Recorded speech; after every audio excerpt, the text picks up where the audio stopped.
Cougars, we've had a lot of young, aspiring players there, a lot more than I thought would have as far in terms of age of audience. Wouldn't you guys say? A lot? More and more, yeah. I think, like Dickie says, if you just listen to people that are currently performing, then you're limiting yourself. If you go back, and like the way I discovered Robert Johnson was through reading a Eric Clapton interview when I was 14 or something, and he was a Robert Johnson fan and an Albert King and Freddie King fan, and I would go listen to all these people, which is a great way of doing it. It's like studying your family tree, kind of, you know.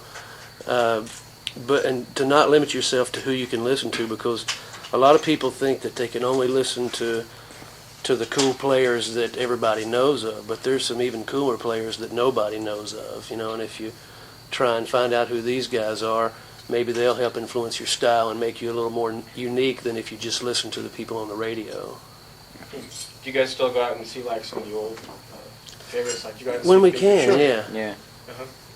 Yeah, I got a chance to see Walter Wolfman Washington, who is obscure. You know, he's a great blues player, kind of a big.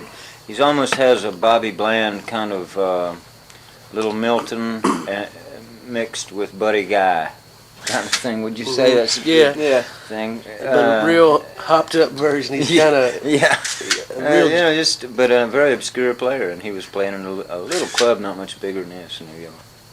We got a chance to see him.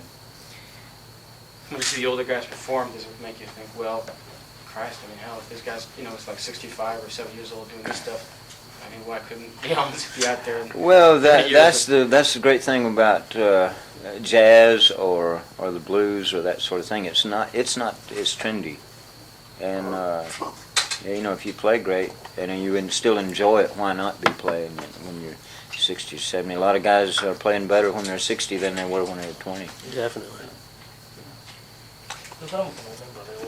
A permanent lineup here, this version of the Allman Brothers, is this a semi-permanent thing? Yeah, these guys are great. They're as good as we can find. Mm-hmm. You know, and of course the 4 original surviving Allman Brothers are here, but obviously we have to replace the 2 guys that are not here, and we couldn't do better. Couldn't do better. Myself, there are a lot of fans of the band there, and hope you guys can make it out here, you know, as soon and as often as possible.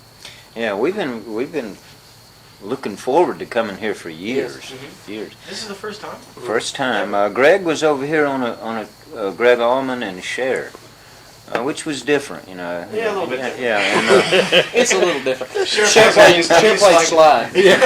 but this is the first time we've been here.